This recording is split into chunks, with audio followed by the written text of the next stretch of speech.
What is up? I'm Miguel Antonio, and you are listening to the Live and Create podcast. It's where I interview artists and entrepreneurs about what it means to live a great life and create great things. And before we jump into the podcast, I'd love for you to check out my band, Run With It. Here is a clip from our song, Ghost Like You. I've been waiting for a ghost like you. I got these walls that you can walk on through. Your voice, it echoes down these empty halls. Your touch is soft, come and break my fall. I've been sleeping when the sun comes up. The days are torture without your touch. Wake up again to the light of the moon. I've been waiting for a ghost like you. You haunt me, I'm fading, I gotta let go. Come and save me, take control. Are you my demon or my angel of gold? Is there a heaven you know? Is there a heaven you know?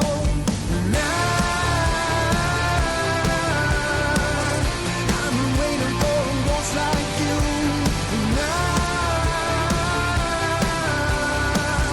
I've been waiting for a ghost like you. Like what you heard, make sure you check us out at Run With It Band, everywhere you follow people at, or go to runwithitband.net. It'll take you to all the different links you want to go to, and it'll be a little button you can click for booking information. Now for today's podcast. The Live and Create podcast.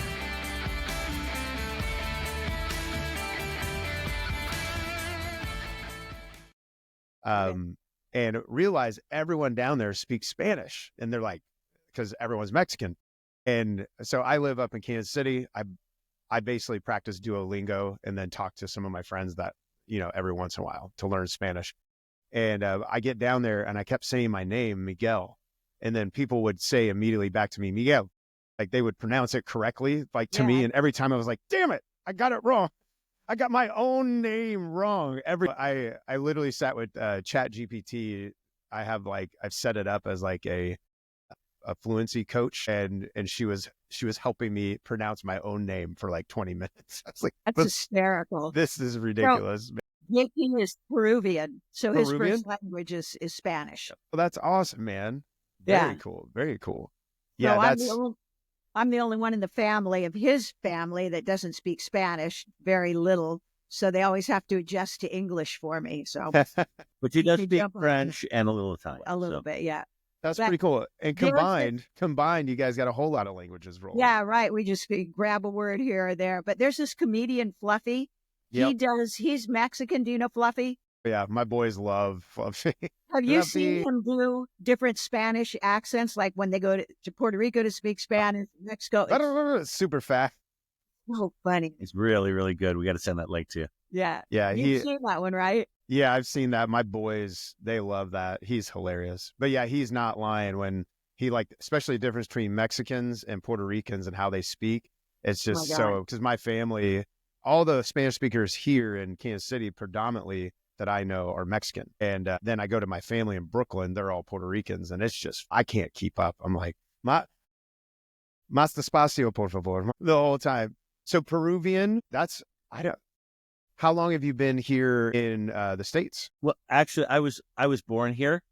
Okay. I was born at Keesler Air Force Base. My dad came from Peru, from the Peruvian Air Force, and then enlisted here. We did some work with them, work in the Air Force in Taiwan. Wow. And then came back, went back to Peru, got my mom, and then they settled at Keesler Air Force Base. He was moved to Keesler Air Force Base, and then we left right before Hurricane Camille, just like 3 months or something like that, before that wiped out that entire area. Wow. So then just California. So California's been my home. Like my first memories are all here. That's awesome. So, but the rest of his family is all in Peru. All of them, yeah. Or in Spain. Some of them migrated to Spain. That's amazing. Yeah. The boys really want to go to Spain one day as well. They're Real Madrid and Barcelona fans, so that's where they want to go. Now, Liza, you say you speak French? I speak a little bit of French and a little Italian. My dad's from Sicily. He was born in Sicily. And so I had a gig over in France for about 6 months, and so started studying French, learning it there and then studying it when I got back. So I speak enough of each one to get me in trouble to the point that I say a few things, and then everybody's like, oh, you speak French. It's like, oh my God. You're like, whoa, Wow. that's amazing. I love it that you got a gig out there, and then that's how you learned how. Like, you're getting paid to learn the language. Yeah, basically. Yeah, we got a gig in the south of France. And so I was there for 3 months, came home and then went back. I had a boyfriend there and then went back and lived another 3-4 months and just was deeply embedded in it. And a lot of people didn't speak English, and you just sort of held on. For a while, we were all speaking like a little French, a little Italian, a little English, what anybody could hold on to. And there were a bunch of artists, and it was so funny. Anybody on the outside were like, what are you guys doing? But we all understood each other. It was awesome. Yeah, that is so amazing. exciting. I heard a story once. I wish I could remember what podcast it was, but the person he was interviewing, she grew up in an embassy and like overseas. And so every floor was a different country. And she says she remembers, she didn't know it at the time that she was doing it, but every floor as like a 4-year-old, she would navigate and switch languages just naturally, because that was her day in, day out. And she had no idea she was really even doing it until like looking back retrospectively, like, oh my God, I was just going in and out. How cool that is, so to know all those. And I'm fascinated. Opportunity. Yeah. Wow. What's that? I missed that, sir. What a fantastic opportunity that was for her to have all that cultural input, Yeah. And it's cool to hear like us starting with this conversation, like your guys' heritage, your experience, because listening to the music, there seems to be, I mean, maybe would you call it genre wise, like there is a lot of like world influence, like you can just hear all these different like tastes of culture merging together. Is that something for you guys that is very intentional, or is it just, man, that's just what flows because of because of your history, because of your past? Well, I think initially when we started with Incendia, when we started working with Jim, it was intentional because he was very leaning. It was very Latin, very rumba. But we'd also written a lot in that genre already because of writing for music libraries and playing a lot of that different type of music. So we gravitated that way, but it was easy. It was like, so now we've got a voice where we can write this for our own artistry and not because we're writing for a library or something. Right. And then as we grew as a band and as a couple writing, we just started writing what we felt. And yeah, definitely we draw from influences of listening to waltz criollo, opera, rock. It's so funny when people say world music, they always seem to leave out the United States. It's like somehow we are not part of the world. But, it's really ironic. But you draw from that because we are children of rock and folk, but we're also children of classical and Latin, all kinds of Latin and Middle Eastern and flamenco. So you draw as a writer and start pulling all those into your writing when you can just write for yourself. Right. And I think another important aspect of it, and I thought about it, but I never thought about it as clearly as just right now, is we approach the music as producers, which is to say that Jim loved like Motley Crue and Yngwie Malmsteen and Steve Morse and the shred guys, right? Right. Liza is equally influenced by Led Zeppelin as much as John Dowland, 16th century, composer, and 20th century music. And I'm really a blues guy, Stevie Ray Vaughan, Hendrix primarily, and Robin Ford and all these people. And so if you're a player, you go, I'm going to learn those techniques. But if you come at it as a person who loved a lot of different kind of music and absorbed a lot of different kind of music, and you are a producer, then it gives you a little more flexibility to pick and choose. There are a lot of producers, like Rick Rubin is like a coach. Right. He'll sit there and he go, well, Flea, try this bass line, do this thing. So if you have that skill, which I believe we do, but you're also a player and you have the technical proficiency to be able to go, oh, this should sound like this. Like in my case, like I came back full circle. I've been listening to my parents' music because my parents are not rock and roll people. My mom listens to classical, Okay. And Latin music like Trio Los Panchos and all these different Latin things. So I came backwards all the way around to playing not a flamenco style, but a more kind of Latin American bolero influence thing. Liza's a classical guitarist and has all the technique of a lot of composers, many of whom are, almost all of whom, the important ones are Spanish, right? And so there's that kind, there's the fusion of the Spanish thing in there. So we all, in a weird way, came back around to the thing that is a real fundamental part of what we do. That's cool though, because I do think it's like you have to explore. It's like you pick up a lot of things along the way, and then you find out, okay, how do you make this? How is this like mine now? After you go through that exploration, that's really cool. Yeah. I love what you referenced Rick Rubin, but having the technical ability. Now, personally, I love Rick Rubin, and my band, his book was kind of like a Bible for us for about a year and a half when it came out. But I love the clip where he's getting interviewed by Anderson Cooper. He's like, so do you know how to work, a soundboard? No. Do you know how to play guitar? No. Like, it's just like, he has no technical ability, but somehow gets some of the best records out there and drops them in. That's really cool though. Cause I love, so like my own personal journey, I shared with you guys, I'm leading my band into the sync world currently. And I have a coach and I'm part of like a sync community where a lot of people are all different, stops along the path. And it's kind of like the world opened up to me all of a sudden, because I've always had these different tastes in music. Like I want to do like a reggaeton, like salsa type album. My grandmother wrote a bunch of salsa music, and right under my desk, I have all the sheet music where she notated everything, and I'm like, what would this look like to adapt her writing to, what I do? Then I love acoustic, but then my band is like this Killer's kind of like bombastic, like light shit on fire type rock thing, but it always felt like I always had to stay in a lane. But it's like, I think exploring all those sides but becoming authentic in wherever you try to go. I think that's almost like the secret of artistry in a way. And I'm in the middle of it. It sounds like you guys have been living that for quite some time though. It's interesting that you say that. I have always professed that one of the reasons that Led Zeppelin is so popular and one of the greats is that it integrated Middle Eastern music. It integrated, Celtic. Hear that. You hear the Celtic, you hear the Spanish, and there is something fundamental about modal music and that style that speaks to people. Right. And I always say about Incendio, we're Latin music for white people because, we are Latin light. I'll spit out my coffee. That's great.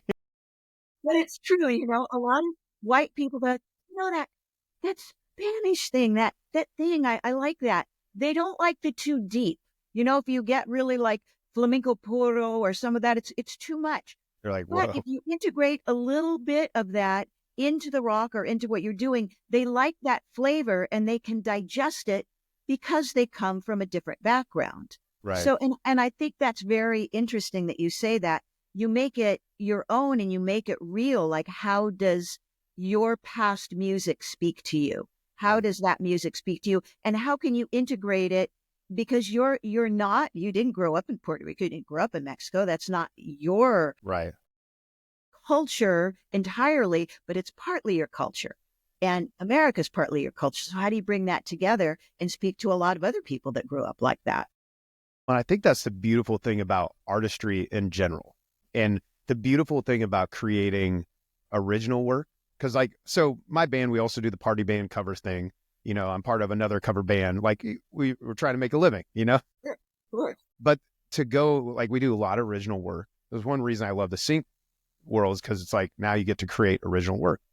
But I think there's something powerful in telling your unique story sonically or lyrically through it, because each one of you, myself, my kids, as they're trying to write music themselves, they see the world and experience it differently. And like you said, it's like they're pulling from different cultures. They're pulling from different generations and era. And man, that to me, that's the exciting part of artistry. And it's cool to see people doing it. Yeah. And I think that's what's been interesting for us is that we're so different. We're an instrumental group and we do world music and it's, shredding nylon guitars. But because we decided, there was a few times when we were signed to different labels, we geared things a certain way, like we're going to try this, we're going to try that. But we stayed with what we do. And because we said, hey, we're not going to rely on a manager, we're not going to rely on a booking agent, we already know that we've got an audience. People love us where we go. But we've run into agents and people, I don't know what to do with you. You guys are great, but I don't know what to do with you. I don't know how to make money with you. I don't know how to make money with you. So we went, okay, instead of just waiting for that, we seized the means. We already were producers. We already had our studio. We've already been producing music. And it sounds great, by the way. Your guys' production is Thank you. crisp. It's nice. So Very good. he jumped on. I had booked before, and I'd booked some things, but he took it by the reins and went, fuck it, man, we're booking. And he just started That's the booking rock the and hell out roll of right us. there, baby. Yeah, exactly. Yeah. And we've got an interesting group. The three of us are very business minded in different ways. And Jim understands publishing. And, the three of us really just went, what do we know and how can we control this? So he started booking us and being able to keep the costs down. That's the thing. When somebody else books you, it's like, sure, I'll book these planes and here are these hotel rooms. It's like, okay, And then you walk away with $150 and you're like, oh, I guess they can get Yeah. snacks in the green room. yeah, right. Or you owe them money when you get back. But we kept that down and we got a lot of friends and family around. Can we stay? Yeah. Kind of an important component that I think is relevant to discussion of where we came from was the entire record industry paradigm changed during the course of our career. I mean, when we first started, this was pre-MySpace for any of you people out there. It's like, So kids, MySpace was this thing. yeah. That's what it's like. My kids are like, my kids barely know what Facebook is. Let me tell you about the beginning of the internet. So we went through all these phases where all this stuff had to be learned. So in addition to let me do this analogy. Have you heard of a group called The Doors? Right. Yeah. Have you heard of a group called Love? Exactly. Yeah. The Doors and Love were about at parity in Los Angeles in about 1965, 66. They were really coming up. But Arthur Lee, the leader of Love, and I quote, I don't want to go on the road out there and eat puke. And I'm not saying the Doors were great. It's like one group really wanted to do that, and the other group thought, I don't have to go out and do that. And I do believe that if you're going to galvanize your band, your self-discovery, and see you have to take your stuff out on the road. And we were in a position where we're like, we want to take this out on the road. We always believed in make the market, and it's a little easier to do when you're like, if you're doing rock, there's a path. If you're doing electronica, there's a bit of a path. But if you're doing something that is not genre specific in the way that the general public knows about, you kind of got to forge your way. One thing we found, for example, that we wouldn't have found otherwise is that bluegrass and otherwise acoustic festivals tend to enjoy us because we're the outlier that plays intense guitar, but is not bluegrass and is not. That makes a lot of sense. Something that's acoustic. So it's like finding these little niches and little places, civic events, summer concerts, those kind of things. Like, oh, we want something that's Latin, but are your lyrics okay? We got you because we don't actually have lyrics, and it's super upbeat and people want to dance to it. But all of that was baked into the cake before we started taking it everywhere. Now, the one funny thing, kind of going back to sync and going back to the overall issue, is that, when we first started, we're just starting. There was still it wasn't easy entry. You had to, especially if you wanted to self-produce, you had to have ADATs, you had to this, you had to that. Now everybody's got everything on the computer, which as a creative person, I'm like, it's great. It's an egalitarian goal to have everybody have access to the tools. Right. But now the person that might have hired you or gotten your piece in sync, you're competing, you're trying to make a living, you've got a family, all that, and you're competing with a kid in Czechoslovakia or a kid in China or a kid in Australia that has much lower overhead, has an amazing rig, and is willing to take $20 to $50 for a cue or $20 or whatever. Right. So it's great that everybody has the tools, but it's made it that much more competitive. And the gatekeepers now really only want to sign stuff that they know is absolutely sure thing that's going to make money. So there's no development. So you have to self-develop. You are the developer. You are the A&R. You at are this A&R. point. No. But I will say, pursuant to what he was talking about, when we started getting into this, the first opportunity we had was a friend of ours worked with a couple of other composers, and they had got a contract to write a lot of music for Entertainment Tonight, all the background music. Nice. And they were looking for other composers to do that because they had to turn a lot of stuff out. And so we just went in with very little that we had and did a demo and sent it out. And he was a little resistant. We don't have this stuff. We don't have that. Yeah. And I'm just like, man, we got to go for it, because somebody else is going to go for it and they're going to get it. So we did. We went for it. We sent stuff. We got the gig. And in doing that, besides getting so much stuff into Entertainment Tonight, it went into the Paramount Library, which was used for a lot of other things. So we started getting royalties.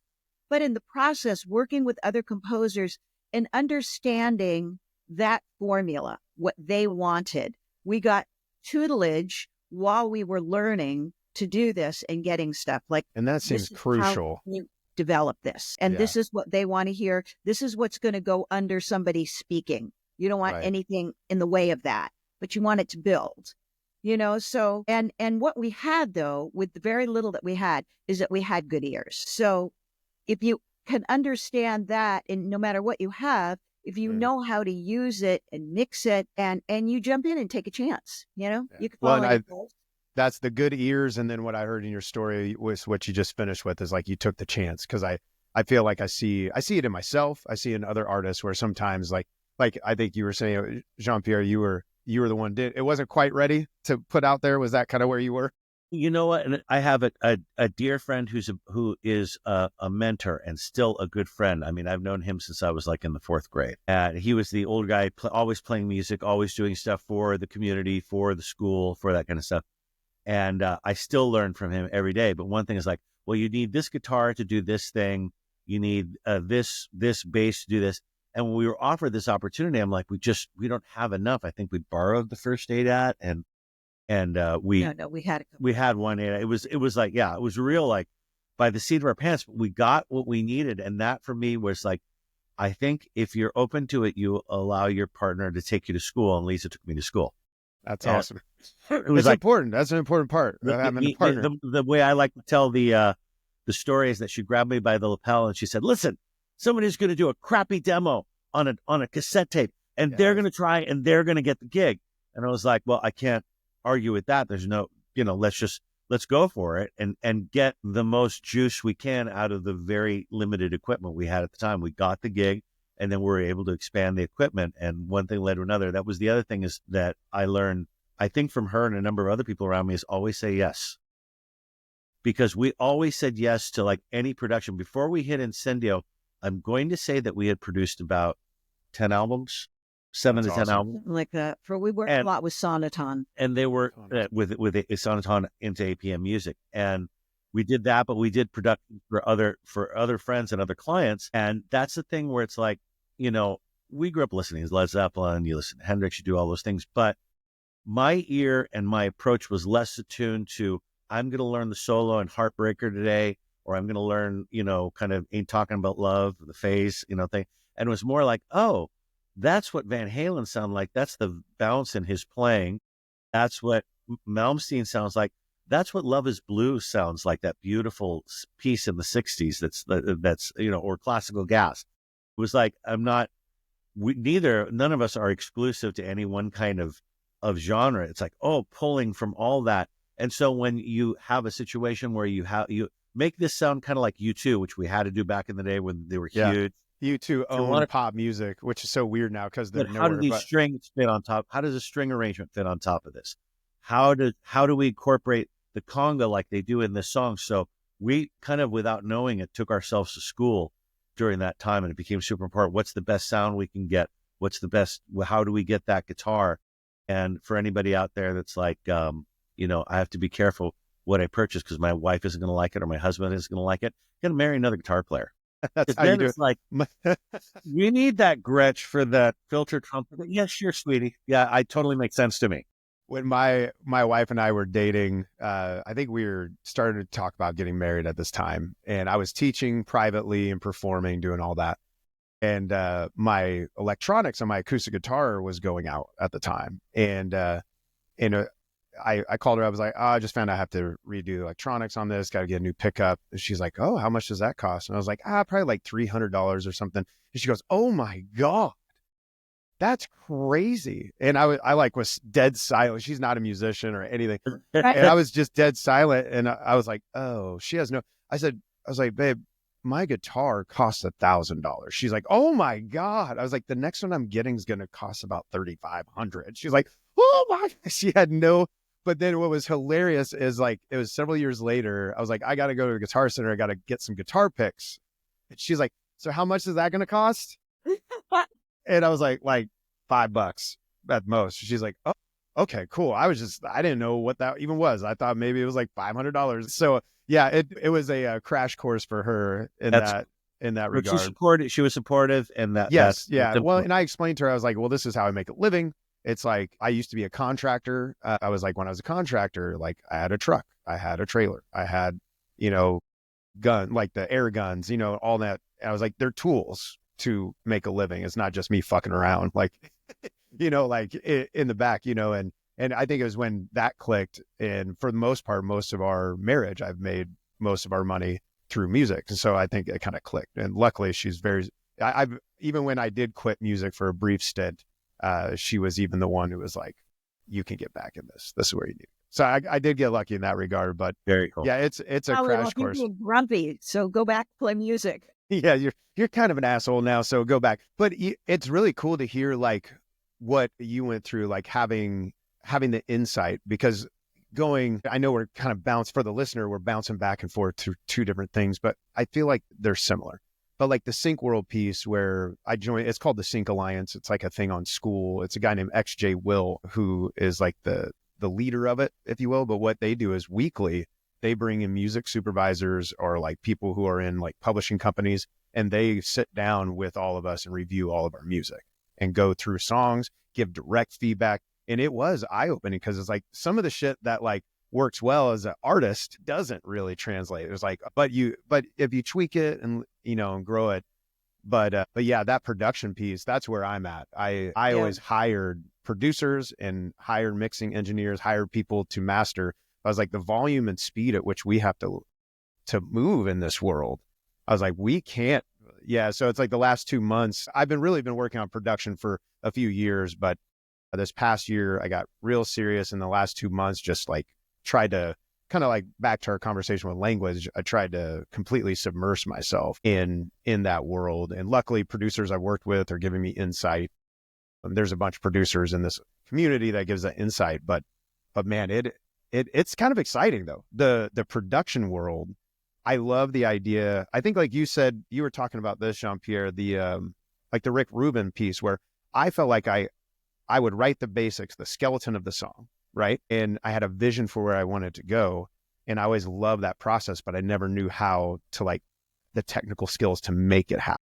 And now starting to acquire those skills, I know I have a long way, but starting to acquire those skills, I'm kind of like, shit, this is fun. Yeah, we can do this. We can do that. And now we're like, our last writing session was like 2 days ago. I was like, oh, in this part, we can paint it out here. And then when it comes out on this moment, and then we're like all this stuff. And it's exciting. It's an exciting world. It That's is. for And sure. what you learn to listen for, one of the things that helped us too, we got this crazy gig with this guy, Jerry Deaton. And it was at the time where they wanted all the pop songs to be played for aerobic classes, but they wanted them to be for like at 125 for slow aerobics and 160 for high aerobics or whatever it was. So we had to deconstruct all these pop songs exactly and re-record them with the vocals, with everything at those particular times. Yeah, you guys went straight to school. You had to listen, and you had to listen to everything, and so carefully, because that little thing in the background that's moving it along, you barely notice it, but it's like, oh, it's a little. So we had to reconstruct those. And Jerry, when he hired us, because he was a friend of a friend, he's like, and he was very, direct. He was like, can you do this? I'm not interested in your artistry. I'm not interested in your opinion.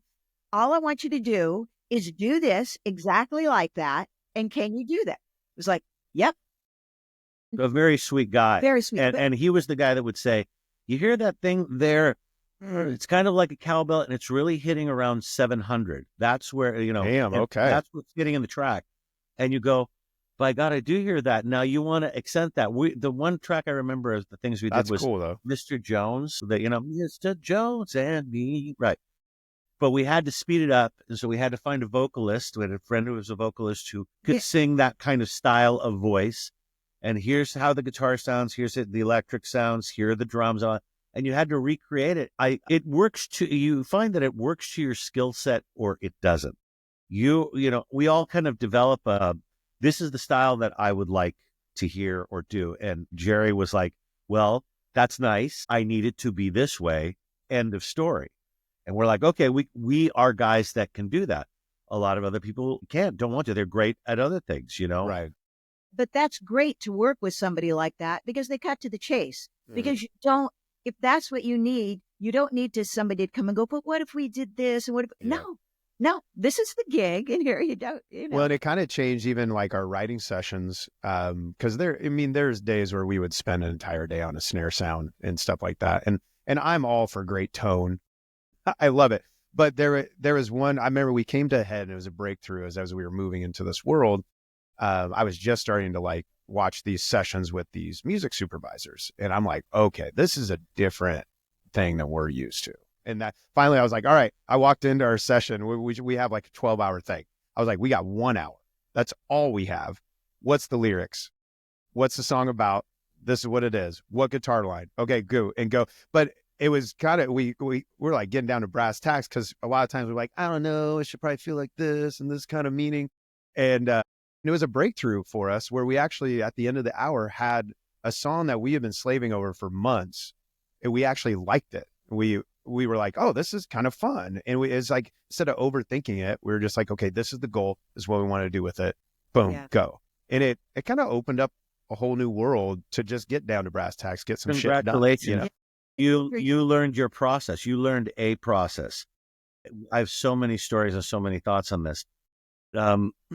When I started jamming with Incendio, I started playing acoustic. I was like, this guy, Jim, is doing well. Liza's playing bass for him. Let's see what's going on. And somewhat with steel, particularly with like Spanish, we play on flamenco guitars and classical guitars, which are constructed differently. But it's like all the stuff that I have as a blues player is a lot of bends, a lot of slurs, a lot of this thing. And I don't have that. The guitar doesn't have that kind of sustain, and it's a bitch to bend on a nylon string. And so I adapted the way I thought the music, I could contribute to the music, to not include any of those things. And a friend came back and saw me play a year into the band, and he goes, man, you guys sound really good, but you don't sound like you. All the stuff that I'm used to hearing you do, you're not really doing. I was like, okay, now that I've started with this fundamental point, I need to reincorporate my stuff back. And the reason I mention this story is because at some point, as you and your band continue to work on this and do this, you're going to find the middle point between what your voice is as a composer, as a producer, and what the clients are asking for. Right. Because we've thrown ourselves against the net many, many times. There's a lot of rejection in that world. It's like, it does sound like hearing these stories of these other folks, like, oh, okay, get ready, buckle up.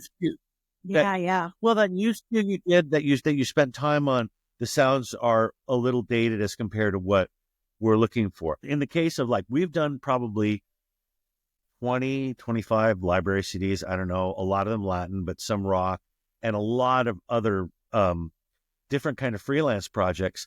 And I'd say we have a really good track record. We have good royalties and all those kind of things. But there was one guy who shall remain unnamed, not because he's a jerk, but because there's no point in bringing it up. He works very closely with a lot of important channels. And so it's like, oh my gosh, we have an opportunity to write for this guy. Before we had got that opportunity, I'd heard his name through other friends of ours and heard, oh, he's very strict in what he wants. I go, that's cool. We're pretty adaptable. We can change anything. We couldn't work with him. We couldn't hand in something that he was happy with. And we didn't get the gig, and was like, but we've done all this other work, and I know we know drum sounds, and I know. Right. What I'm saying is, at some point, you're going to see, like, you can learn as much as you want, but at the end of the day, networking with a certain amount of soups and seeing what they want, if you can get 2 or 3 of those in your stable to begin with, that believe in you and believe in that the product that you're going to put out is consistent, whether it's rock or whether it's Latin or whether it's whatever. That's at that level. That's a real thing. I mean, we made our mark in those companies being kind of the Latin specialists, even though none of us on our own began as that. Right. But it's like, Lisa's got great ears. I'm Peruvian. I know how, the 3-2 clave, 2-3 clave, or reggaeton is like, we can absorb, I am really good at absorbing cultural styles and going, okay, the kick is there. The bass is doing this. She's the same way. So that's a skill that I believe you either know you had, which I kind of knew I had, or you can find out if you have it by trying it and breaking stuff down. Right. So the very first library CD that we did was Banda Tex-Mex. What? So Banda? Banda music. It's Mexican Okay. banda. It's like oompa. Okay. It's really a mixture of when the Germans came to Mexico, but now it's identified as Mexican music, banda. And Tex-Mex is like a Tejano. And Tejano is more what I'm familiar with in the Mexican world. Deep Mexican music. So when we got hired to do that, I called the union a little bit, but I was like, man. So are you familiar with Los Angeles at all? Very low. I've been through there twice. That's about it.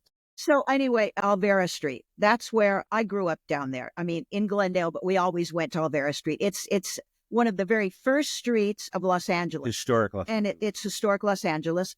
And it's all the Mexicans. It's all Mexico. It's Mexican music. It's Mexican food. It's fabulous. Shirts, dresses, quinceañera stuff. I knew that very well. And we used to go down there all the time as a kid, listen to the music. So I just went down there and I started talking to people and we wound up hiring everybody from Alvera Street. Well, I found the one guy that sort of represented all the musicians down there. Nice. And I said, this is what we're looking for. And Bandignon and all these. So we hired all those guys that came up to our studio. We wrote the music and it was so funny because it was so different. It was like, well, I want to hire that guy. You can't hire that guy unless you hire that guy. They come as a pair. Okay. So we had that and they came up in this old funky van with the family. So he went into the studio because he speaks Spanish. Went, okay, here's the pieces, da-da-da. It was very authentic. I stayed in the other room, kind of chatted with the family. That was as much as you could, depending on how much English you spoke. On, right. And just it was hysterical. But that album we did over 25 years ago still gets used all the time. It's authentic, And that's so beautiful too. Like the idea of merging those cultures. That's where I'm excited. Right now I'm launching my band into it. So I don't have the time to go down the road with the reggaeton, like salsa kind of mix thing, which is similar, like the last Bad Bunny album he just dropped, this most recent one. He's got like some traditional salsa mixed in with some of these hip hop things, which is really cool. But I'm excited to dive into that. There's a band out of Kansas City. It's two Panamanian brothers, a Mexican drummer, African-American drummer, and then Mexican like percussionist guy. They're called Making Movies. And if you guys, I will send you a link after it, but they're phenomenal because they blend all these different traditional styles with the rock, kind of like you guys are talking about. And to be around them, the few times I've gotten to hang out with them, and I've had one of them on a podcast with me. It's amazing how they merge like their cultures and how it just exudes from their music. And to me, that's exciting. That's the exciting world of possibilities. Yeah, I just think, that's how new cultures are born when you see cuisine crossing over, music, cultures. That's what creates something new, those things coming together. So yeah, that's very exciting. At the same time, I would say in terms of the sync thing, that is not, the new voice is not always valued unless the supervisor can think in those terms. An important point of what with Banda Tex-Mex and a few of the other things we did were, I would say roughly half of them were more traditional or straight salsa or even like 70s fusion, which allowed them to be evergreens. Right. So we're going to bring in Bad Bunny or even Pitbull or anything. All that is good and valid, and people are going to look for that. And then that album or that collection of songs might be obsolete in about 3 years. That makes sense. That's one of the drawbacks. Like our stuff, we did that album Banda Tex-Mex in 1996, I'm going to say. And we were watching Breaking Bad. which would have, been produced 20 years later, 15 years later in the late 2000s. And there was that piece of music. That's amazing. And yeah, it would not have been used. It would have not been used had it not been more, people are going to be hearing this style of music in a Mexican restaurant. And it kind of worked out. We had other pieces that were used a lot in one particular time. Was it Lost in Translation, the movie with Bill Murray and that was a chill out. Scarlett. Yeah. We did a chill thing that was really based on that, and that got used a lot in like about a 5 to 7 year span, like a lot of usages. Then it kind of dropped off. Yeah, well, chill wasn't so big anymore. Although gotcha. Everything gets used a little bit, but yeah. So it always varies. I think part of the thing with sync is like you're kind of a band or you're a producer. You know what I mean? And we kind of try to do both a little bit. And it's like, okay, this week I'm going to work really hard, and we're going to have this band release, and we're going to work as a band. So I need to put on my psychologist hat and make sure that the bassist shows up on time, and make sure the drummer has all the charts and all this kind of stuff. But then you put on your producer hat later on. And it's the thing that keeps coming up in my mind that I want to mention for this is networking. Yeah. It's something that I will share a thing that I am not proud of, but it shows a little bit my evolution. When we first started this, I was very like, we're going to get out and we're going to play and it's going to be cool. And the guys that are, just staying in the studio all the time, I used to call them pejoratively the sweater guys. I think you know what I mean. Like, let's come up with a cup of coffee. I've got, that's I was about to grab my... Yeah, $100,000 studio and tweak, there's 1 dB. Yeah, exactly. Another dB. Bring it down to 2K. Thanks. I think our thing arose from wanting to really test the stuff live. But I've come to realize, since we have a lot of guys, friends, men and women who are sweater guys, now it's like there is an art to it, and a lot of them have to put on hats too, and it is incredibly hard to do both. It's incredibly hard to do what you're doing, to do what we're doing. One usually predominates. Yeah. I would say for us, pushing ourselves it's interesting because one of those guys who is a dear friend of ours, we were doing a bunch of music for him 10 years ago, and we had just finished a project for him, it was for Animal Planet or whatever. And I was like, so what do you think is the next thing? We asked him, what do you think is going on? He goes, well, to be honest, the next thing really is to do exactly what you guys are doing, which is doing music under your brand and pushing that, as opposed to chasing this other thing and being beholden to a bunch of music soups and serendipitous stuff and meeting somebody. There's like you can hold your destiny in your hand a lot more if you're willing to get out of LA, willing to get out of Kansas and just play and find the right festivals. And we wrote a book about that, Thrive and Survive. I just ordered it. So it comes Saturday. I was like, man, I just did not have a chance to even touch base on it before this when I saw your guys' bio. And Brittany had mentioned it, but it was one of those things until I saw the bio, I was like, oh shit, they got that one book. So I'll be diving into that. But that gives me chills, man, to think about that. They're two distinct tracks, and you have to be very disciplined in terms of how you're going to devote one time to the other, because you may find, like, for example, when you do the live stuff, you hit on some new places. You were talking about doing that new song, and you're like, wow, that song really hits. And I went to places I didn't know before, and now I'm going to bring that into the live experience and play those songs live and galvanize them a little bit, and then bring the lessons from that back to what I do for when I'm trying to do sync stuff, and I'm trying to think not as an artist where I'm expressing myself, but more as a business person where I'm like, this music is needed that sounds like this, sounds like this, sounds like this. Mm-hmm. And how do I get those sounds? But, that's interesting because we're working with our friends at Current Music. We just did something for Fox Sports. We've been putting out some rock pieces for that. It's a good time. Be part of Fox Sports. I like that. Yeah. Well, it was fun. Sports it's huge right now. Yeah. Rock and stuff. Yeah. But somebody she was talking with said, we really like something that sounds more like a band than production music. Well, and I'm sorry, go ahead. Sorry. That. So it's more like, what I'm getting at is that she's looking for something more authentic. Personalized. Right. Personalized than cookie cutter. Well, and that's what this guy, Josh Williams, who leads the Sync Alliance, that's what he's been kind of driving home to the community recently. He's like he's brilliant at music. His tracks are insane. But he is like shifted to this networking thing you guys are talking about, and has done an incredible job of building over the last several years real wide and deep relationships. But he keeps emphasizing what you guys are talking about. He's like, everyone keeps saying they're just tired of just production music. They're looking for real artists, real bands. And I was like perked up because I just joined the community. I was like, that's what we do. Let's figure this out. Let's go. So that was kind of cool. But it sounds like it could be part of that. That's the rub, though, because you're not going to be everything to everyone, but the few people that really like it sound like they'll really like it.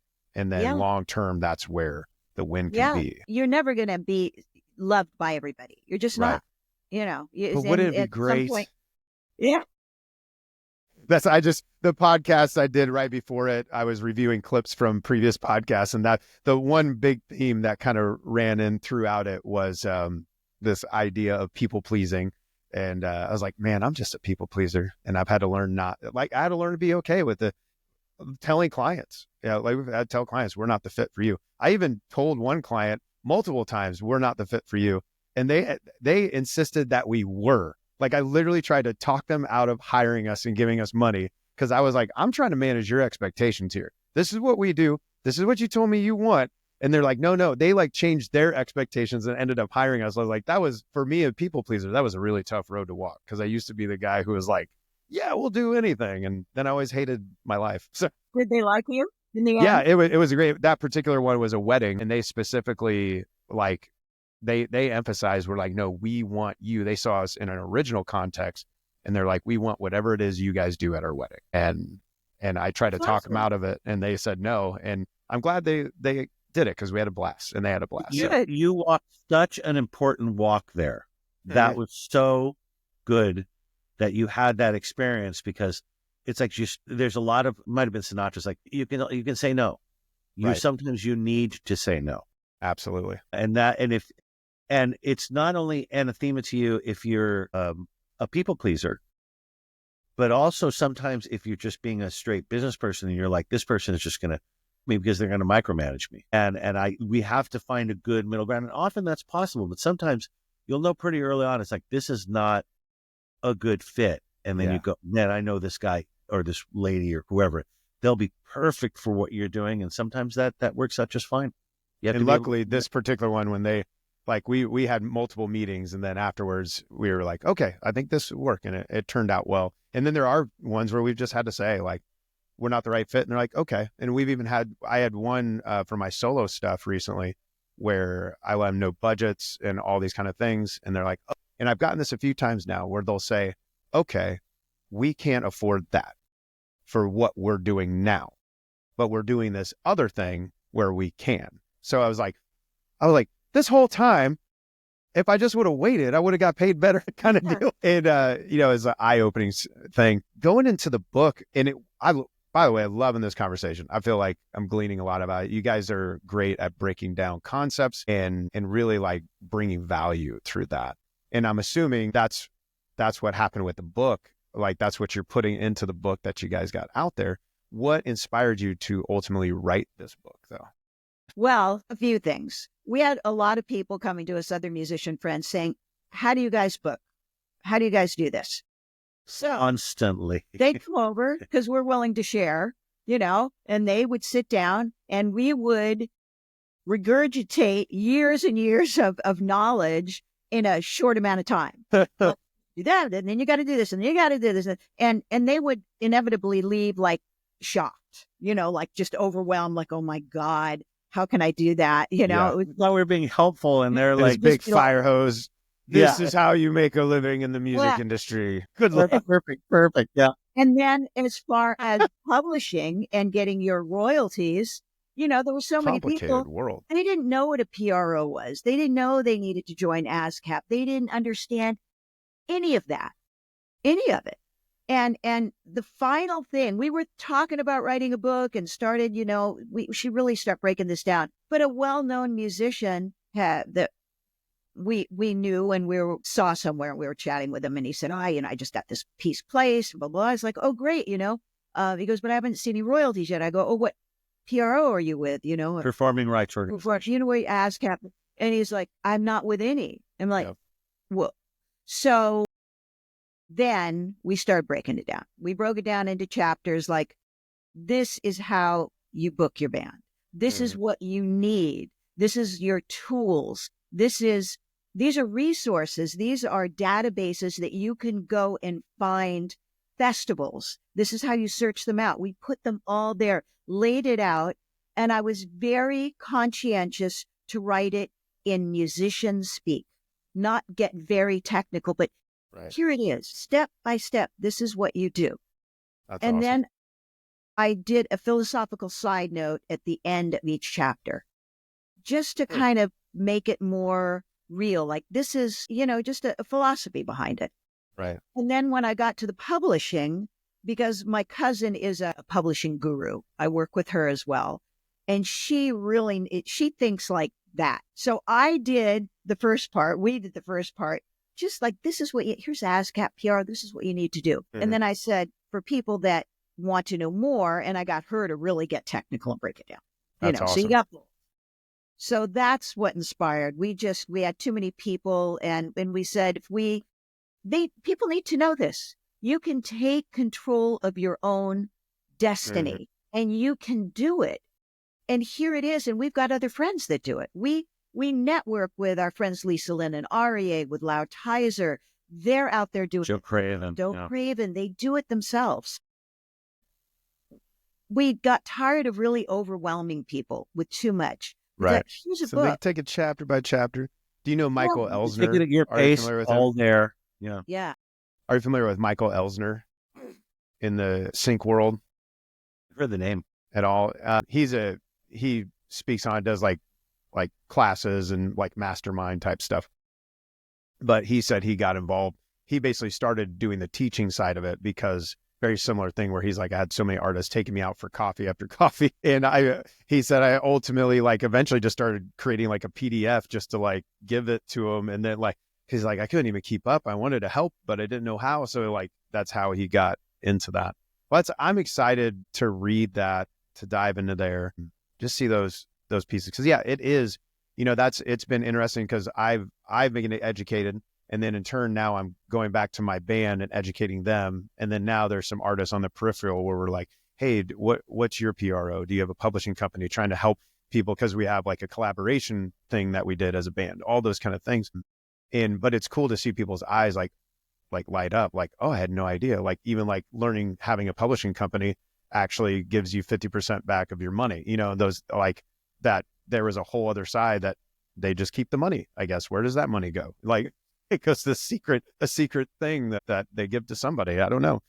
If you work to raise the tide, which you're doing, you will lift all ships. So that's great because you're creating a community of you're at the center without necessarily being the leader or whatever. Right. It's like you generate a lot of energy around you to be able to answer questions and move people forward. It's like, well, my band's doing this, but you guys have this really cool song.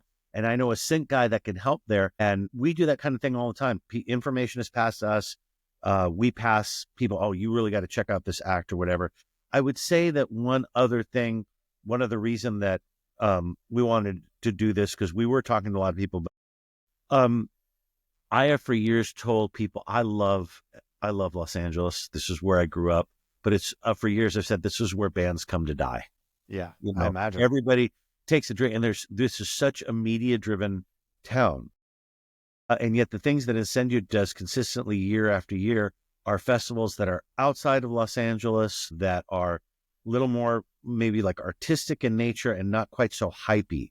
Everything here is hype, and it's impossible to scream above the din, especially if you're indie and you don't have a corporate thing behind you. Right. Or if you're just so incredibly talented, like say Mohini Day or Matteo Mancuso, that eventually the world comes to you. But those guys are even from different parts of the world, and they have a different fan base. So you need to get out of LA, you need to get out of the media thing, and you need to be able to figure out how to do it on yourself, where your skill set meets the requirements of what can be done to go out and play a Strawberry Music Festival or a Mill Pond or a Levitt series of of band shells, those kind of things. Those are the ones that we've made the connection with. And that's why I wanted to, my kind of like little bit of angst engine underneath the book was, there's another way. You don't have to rely on the managers and the agent. When we have, really cool agents and have self-booked and still doing that full time, because nobody's going to be able to do it better for you than you're able to do it for yourself. So you have to be conscious and ready to wear all those hats. And you know what? The funny thing is, like, I pride myself on kind of doing like a Hendrixy, Stevie Ray Vaughan kind of thing, right? And that was just evolved over years of trying to learn and having a vibe and having a sound. And now I look on YouTube and there's like a 12-year-old girl that sounds like Stevie Ray. And it's like, everybody's got the information now and she sounds way better and way smoother than I do. So I better get in gear. People can assimilate this information. So it's, I think the intimidation factor is leaving because people's attention spans are shorter, but if you tend to have a longer attention span, you have good parents that are saying, concentrate on this one thing, maybe put away the Xbox, Go deep, and go deep and try to learn. You're going to be so further ahead of the game. Absolutely. Well, and I love your guys' voice in this world, because being in the indie rock world, sometimes it can be, as a culture, almost pessimistic, where it's like, it's almost romanticized to go to like shitty green rooms and play for 10 people night after night for 4 years, and eat ramen. It's like this romantic kind of like concept, which I bought into very early on. Like, that's when you feel like you're a real rock band, smoking a cigarette out in the alley and you're like all splitting one pizza. But that's not a way to sustain a living. And I've since then, luckily, over the last several years, met so many people with this idea of, it seems like you guys have this idea too, of like the new music industry. It's like, yes, there are things that have changed the music industry drastically, but I think if you have a mindset like where you guys have this business piece, then you have the artistic piece and the work and the ethic and the organization, the leadership, like if you can bring all those pieces together in this new music industry, I think like the opportunities are endless. Yeah. And so I love hearing other voices who I guess put that out. Yeah. I mean, you can look at anything pessimistically. And I think, as artists, at what time in history have musicians been treated well? I mean, valued in any way? look at Mozart, I mean, he just treated like shit but it didn't diminish the fact that he created this great music and kept going. And I mean, we can look at and go, Spotify doesn't pay us what they should, and the CEOs, and yeah, that's all true. Mm-hmm. And we can focus on that, but that is our reality. Right. How do we take our reality and make it work for us? And you've got two choices. You can make it work for you and say, okay, I'm going to get on Spotify because I'm not a multimillionaire that can pull my stuff off. And, right. I admire that, but you've got to be realistic as to where you are. Now, I can do that and try to make that work and put videos out and really work it. And the live thing is still there for me. People still want to hear live music. We still are a communal species, human beings. They like to get together. They like to hear music. And how can I make that work? I don't just have to go into clubs. There's bluegrass guys that have been booking their own festivals for generations, for decades. They've been getting out there and playing and making a living. Well, and that's for us. We're developing a house show like thing, like to where, like, even though we're this bombastic rock thing, we created what we call a hybrid acoustic version of what we do, with like drums on a drum pad and then piano instead of all the synths, and and like stripped down, because our sense is like the hunger for connection in live music is actually growing. And like the intimacy of being in someone's home playing for 40, 50 people, or on their back porch on a spring night, like that kind of thing, and doing original music. Like I had a private event that I did where I was in someone's living room. Like it started out with me, like with the sound system and everything. It ended with us all drinking whiskey and me sitting on a couch with them, singing original songs with them, and like having this moment. And I think, yeah, the live perspective, whatever it looks like, whether it's the festival, for us, we're exploring this house show thing too. Yeah, I think the opportunities are there. I think they are. And I am seeing the time. So guys, thank you. This has been great. I feel like I could probably ask you about 100 more questions, but I'm sure you got shit to do. Just last two questions. Or sorry, did you have one more thing? No, I was just going to say, for anybody that's around here, we're going to be playing at the Grape. We've been working with Artistry from Stuns and Fra with our group Incendio. So he's been part of us for the past year now. And we're going to be playing at the Grape on February 1st. And we're going to be playing at the Coach House in San Juan Capistrano on the 15th. On Sunday, February 16th. February 16th. And I'm not sure when this one drops. So hopefully, I know it won't drop before the 1st. That's the only, unfortunately, but because I'm like a few weeks. Sorry. In the past, I should have gave you a heads up on that one. There's like a 2 or 3 week delay for these dropping. No, that's I apologize. Cool. But check out incendioband.com and carbeandjurand.com and, Facebook and Instagram and all that stuff. And you can find out where we're going to be. Absolutely. And those are also in the podcast notes. So listener, go click on those links and make sure you give them a follow and all that good stuff. Well, last two questions of the podcast. Right now, how would you guys define living a great life? Yeah. You want to go first? Or shall I? You go first. Living a great life. I will tell you honestly, because I was thinking about this even before you asked the question, you just happened to have something that dovetailed it to it. I wanted to mention the notion of service. I think it is something that is instilled in me. It's something that my bandmates have and are receptive to. It's something that you have by virtue of doing this podcast in service to your audience, in service to your bandmates. Every time I put out some sense of something that is a little selfless, it comes back to me tenfold, 95% of the time. And so a life well lived is this circle or this community of people that keep on giving, whether it's going out to a show and playing to 10,000 people or playing to 10 people, to do the school shows that we do, to try to guide your band through the sync thing when you're doing the rock thing and then you're doing an acoustic thing, and you are being in service to the people around you. And I think it's a really, really good way to live, a great way to live. And so that would be my thought. I love it. That's awesome.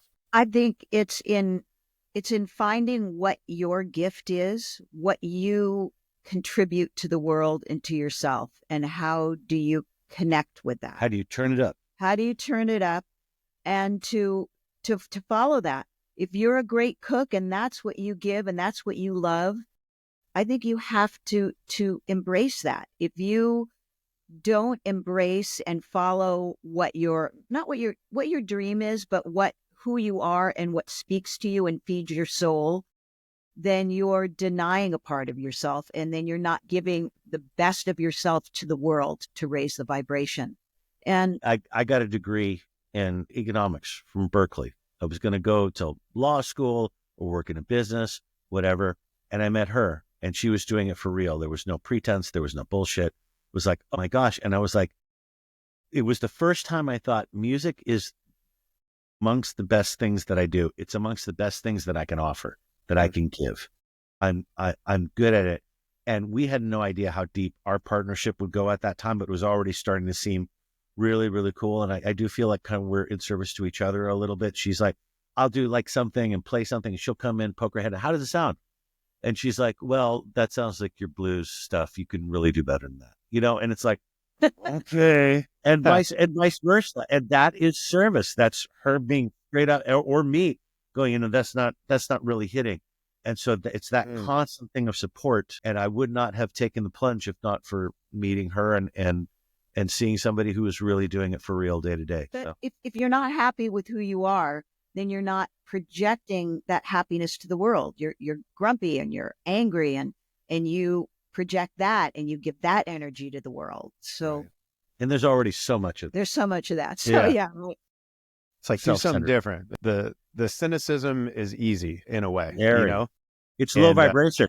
Yeah, absolutely. And I know I have fallen in that in my life, but I think realizing like, no, it's actually tough. I was working with one of my boys last night in the sports world, soccer, and we were talking about training your mind because it's so easy to go to the negative, oh shit, I missed that, or I missed that, instead of no, I learned to do this. I learned to do that. And I got it. I got this. And that's awesome. Last question. Okay. How would you define creating great things? Creating greatness. are creating great things. Like, and I guess it doesn't have to be in the music realm, but like if you created something and you looked at it and said, this is great. Like what would define that for you? What would make you say like, this thing is great? Did it make me happy?